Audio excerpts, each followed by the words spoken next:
देखी एगो लड़की के शादी भइला से तना खुश बिया। सुहाग रात में मने सुबह से शाम होता न तो और मने खुशी के ठिकाना नहीं मने मत कहे रजऊ आ गइलन तो भगवान के गोहरावतिया कि कितना दिन फोन पर बात करत करत आज भेंट भइल बा। तो हे भगवान हम ये मनाओ तनी कि आज सुबह हो कहीं मत दे राते रहे दे। भगवान से निहोरा कर तारी कैसे आ कह तारी कि आज हो पहिला मिलनवा मिलले सजनी के सजनवा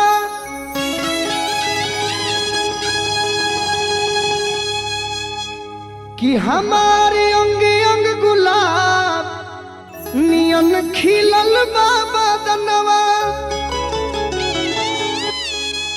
सुनी सुनी भगवान जन बिहान होके दी कि आज राजा जी के कुरवे में जवन होके दी।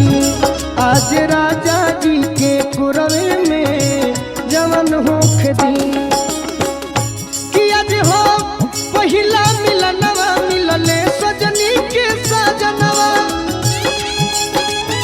जय हो हे भगवान हमार अंगे अंगे गुलाब नियन खिलल बाबा दनवा।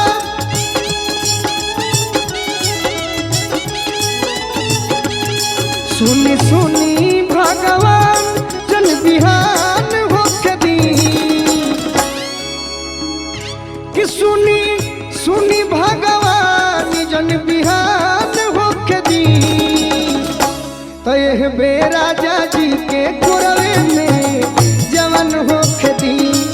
आज राजा जी के कुरवे में जवन होके दी।